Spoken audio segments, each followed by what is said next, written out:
Former J6 committee chair moves to strip Secret Service protection from anyone sentenced to more than 1 year in prison. Okay.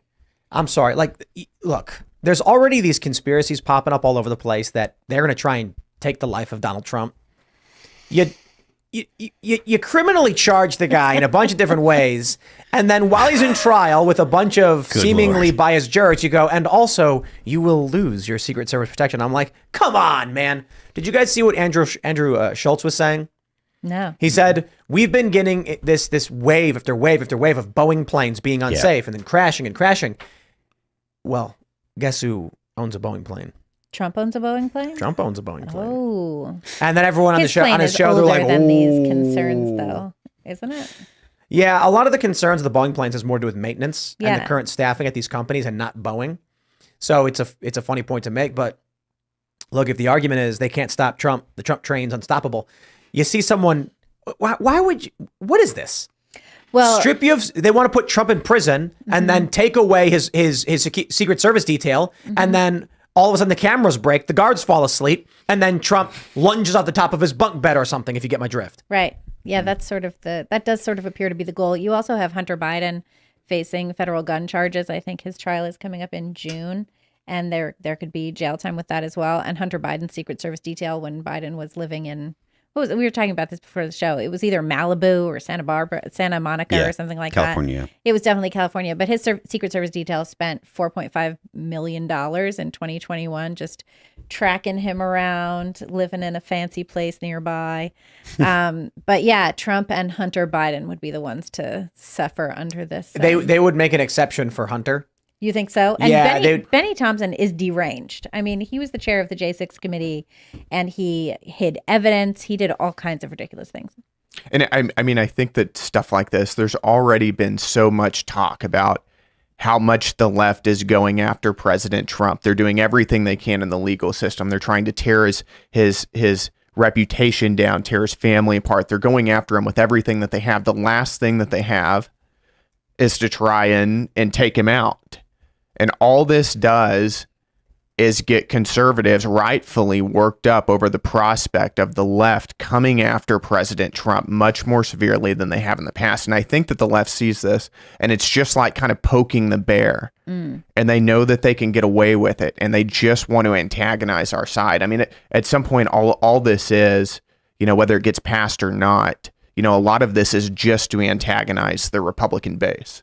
Well, I mean, that goes kind of without saying. Like the target of your action is your actual target, or your target's reaction is the action. Like that's the point, is to get people to do things that either make themselves look ridiculous, like that you get a mascot to do something that is just borderline breaking the law, or pushes on someone, so that way you can get pictures of the cops arresting a guy in a chicken outfit. Right. It looks ridiculous, makes the cops look bad, and they win. A better example is at Occupy Wall Street.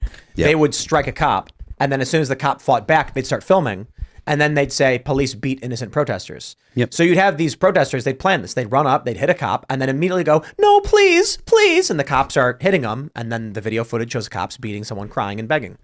But, right, that's the point. There was one famous video where the cop is swinging his baton, and they made it a lightsaber. So it's one woman, he's hitting everybody. And then they were like, the point was, haha, this cop was beating people, and we made a joke out of it to make fun of him. The real video was, several people walk up to the police barricade where the cop is, and they start rattling the barricades. The cop tells them to stop, and then someone flips the cop's head off and shoves him, and then he starts pushing them back as they're shoving him. Then as soon as he swings, that's where the edit begins, to trick people into thinking the cops were attacking them. That's the game. I mean, and this is what we talk about, or this is what we mean when we talk about things that are fifth generation warfare or whatever. It's a war of narrative and a war of what you can get people to believe, because if you can get people to believe that things are happening that are not happening, you end up with, well, George Floyd, essentially. The media had told a narrative that police were killing black men in America to a level where there are people that you can interview on the street, and they will say that they believe thousands of black men are killed every year by police, which is it's patently not true. The average was like 13 or 14 that were actually, unarmed, that were killed by police in a country of 330 million people.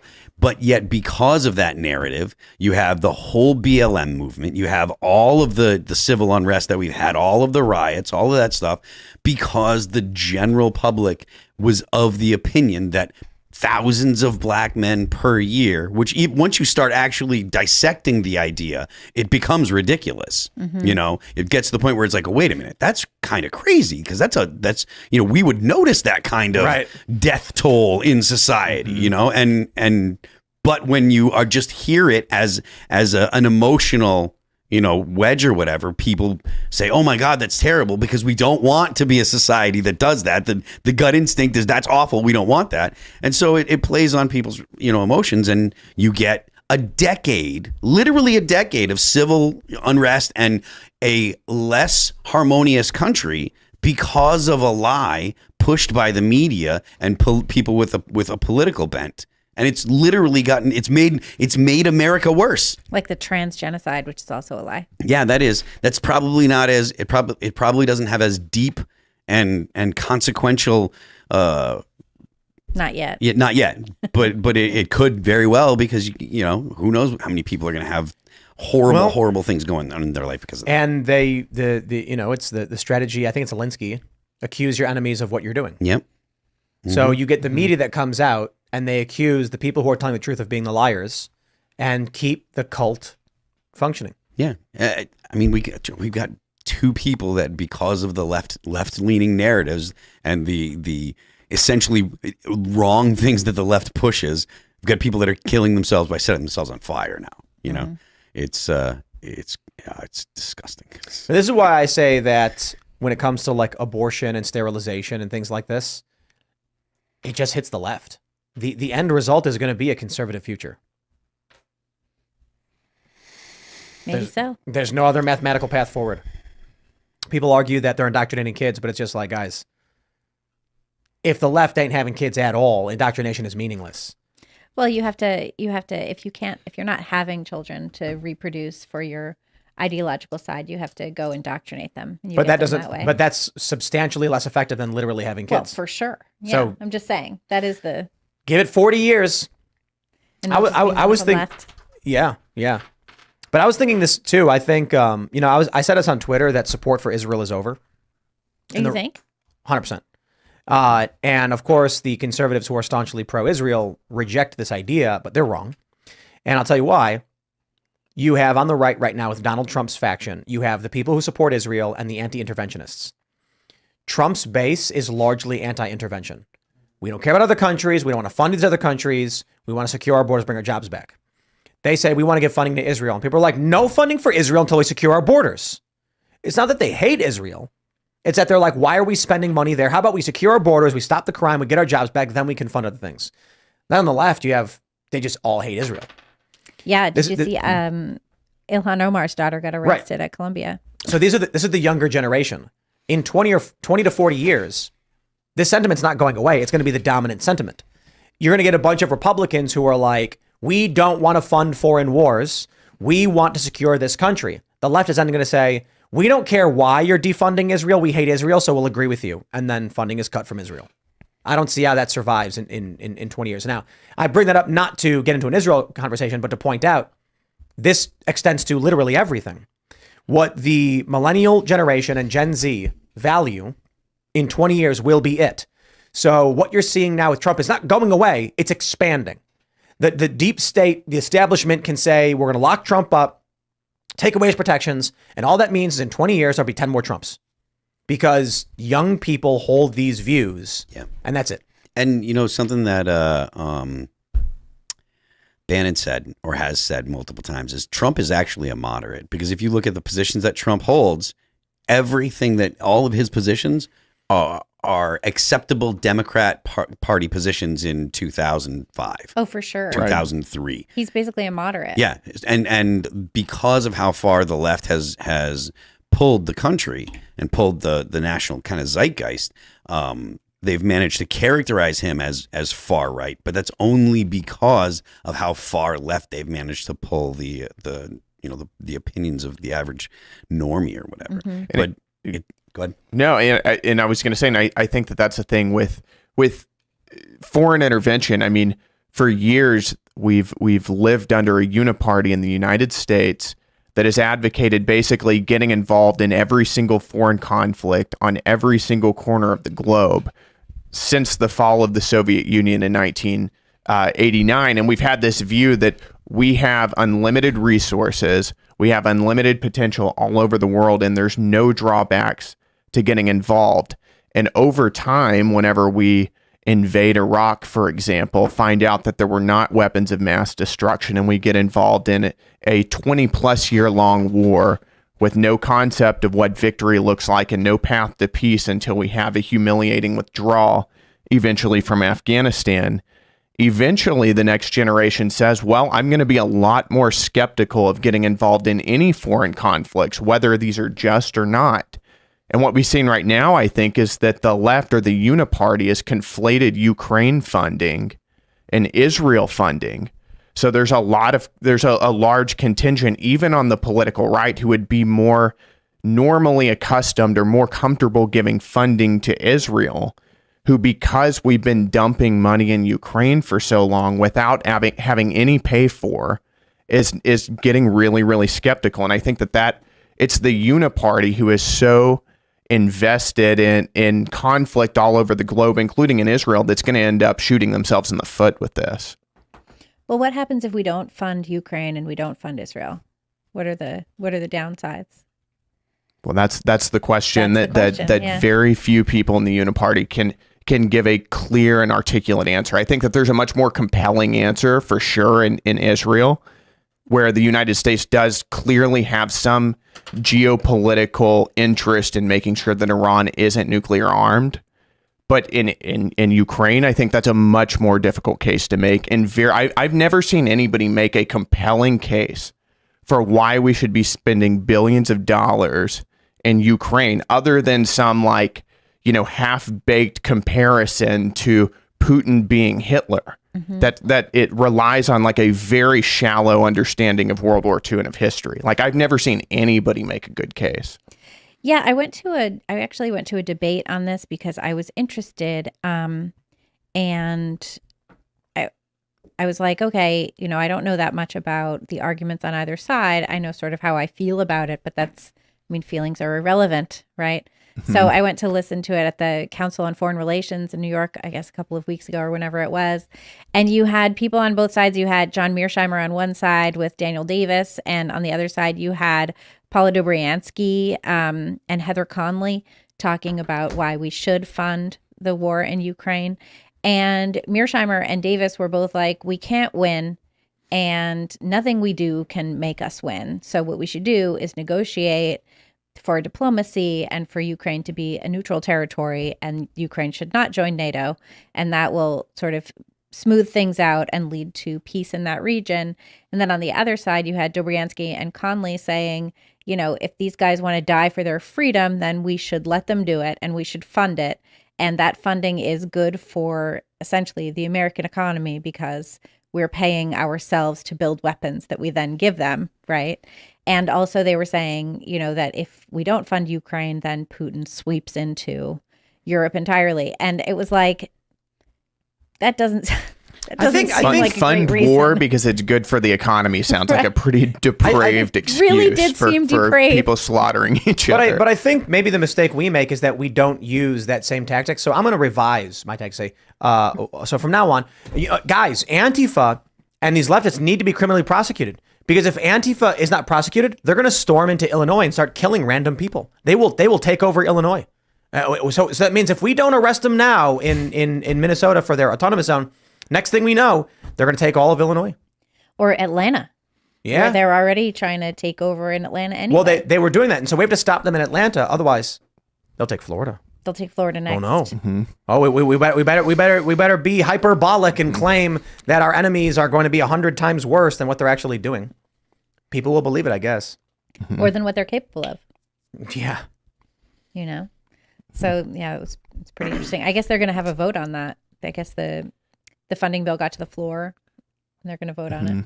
Look, If anybody would be willing to make a bet with me, if it was like a sports betting app and I was allowed to make any odds wager, like that the funding will happen, they could say like a $100 bet wins you 10 cents. I'm taking that bet. I'll be like, oh, I get a free dime, huh? Mm-hmm. Free money. You think they're gonna not fund Ukraine and Israel? And there's some what other Taiwan, right. That's the other one. Yeah, that funding's happening no matter what you think. It's happening. So if they came in and said $100 bet wins you 1 cent, I'd be like, okay, so how much money do I got to put in to make $100? Because it's a safe bet. It's happening, and there's nothing anyone's going to do about it. You can protest, you can cry, you can whinge. Now, and it doesn't matter which party's in charge either. Right. Yep. Doesn't matter when. I love this. Mike Johnson's like, I was a populist guy and I realized the government was wasting our money. And then the deep state brought me in the back room and beat me over the head and told me do it or else. And now I agree. We should absolutely be funding all of these wars. You know what I love when he's like, I encourage all the other members to see the classified briefings. Mm-hmm. And I'm just imagining they like bring him into a back room and then strap him down and then pull a slug out of a vat and they put it in his ear and he's like, ah, and it goes into his brain and he's like, all right, let us begin the operation. And then like, that's just really what it is. I know what they're really doing is they just hand up, can we give you, they go, Speaker Johnson, we'd like to give you the classified briefings. You can really understand what's going on. And he's like, yeah, that sounds reasonable. They walk, he's like, right this way. They open a door. He walks inside, they close it. He's in a janitor's closet and they're like, what's going on? And then he just hands them an envelope and he opens it. And it's a picture of JFK. And then he's like, message received loud and clear. And then he walks out of the closet and he's like, we must fund Ukraine and Israel and Taiwan. What do you think's in those JFK things that they won't release? And Trump was like, I'm not releasing that either. Well, I mean, it's the same thing with the FISA vote, right? I mean, Congress basically voted to suspend the Constitution and allow FISA to surveil American citizens without a warrant, is allowing the federal government to buy data from big tech companies to monitor American citizens. You would think that if we're going to go that far beyond the Constitution, there's going to be some clear and compelling reason why we're doing it. I don't think they should be doing it at all. Same. But I'm just saying, if they're going to do it, you'd think that there'd be a really good reason. And yet, all I've heard is that there's some national security rationale that's out there in the ether that every deep state politician keeps alluding to, while at the same time doing absolutely nothing to secure the southern border, which is being overrun by an invasion from hostile foreigners. I mean, the idea that we're doing this for national security purposes is so asinine. It's insulting. The brain slug theory makes me feel better because then the thing about conspiracy theories is that you absolve yourself of responsibility. Like, oh, the aliens have taken over. I can't. No, the reality is we have as American citizens are not being attacked by an alien mind control brain slug. We are being controlled by an institution of corrupt intelligence agents that are addicted to the machine they've built, and we have to hope and pray that we can start flipping this machine off. And that means we need more America First patriot members of Congress, starting with Donald Trump. And Donald Trump's a moderate. He's just a reaction. 20 years from now, it's going to be wild. They think these leftists are saying like, oh, he's a fascist or whatever. Dude, get out of here. Trump's a moderate. Yeah. I think Bannon was saying something like that. Like you think Trump is bad. Give it 10, 20 years. And I mean, they come after you if you stand against the deep state. I mean, I'm the Republican nominee right now. I'm not in office. But last fall, I was the executive producer of a movie called Police State. And the premise of Police State is that the FBI... Really yeah, it was, if I can say so myself, it was a good movie. And it's about how the FBI has been weaponized against conservatives and Christians. And I would tweet out things like defund the FBI. And I sincerely think that we should. I think that that's a long overdue reform that we passed up. And whenever I got into my race, we had 11 people that I was running against. And I think that the DC swamp had seen that, and a lot of the moderate Republicans who tend to be more aligned with what we might call the deep state or the establishment spent over $2 million in my race against me in attack ads in the last 2 weeks of the race trying to take me out. And part of it was based on those tweets. In fact, they referenced those in the attack ad. So they took that and they contorted it and ran all kinds of TV commercials on broadcast and cable. We're texting people, putting stuff on the radio saying that I wanted to defund the police and open our borders. And they were getting it from the defund the FBI stuff. So my point is, and remember, this is in a Republican primary prior to a runoff. In Texas, if you don't get over 50% of the vote, the top two contenders go to a runoff. 11 people in the race prior to a runoff. They spent $2 million against me, not against anybody else, just against me. Wow. Not in favor of anybody else either. Oh, just against but you. But just against me. In slanderous attack ads based on this kind of stuff. But that's the kind of fire and fury that will come after you if you stand up against this stuff. And I can only imagine what our patriot elected officials are going through now who are voting against some of this FISA stuff. Oh, interesting. Thanks for watching this clip from the Timcast IRL podcast. Hang out with us live Monday through Friday at 8 p.m. and become a member over at timcast.com for uncensored, members-only shows exclusive. Thanks for hanging out, and we'll see you all next time.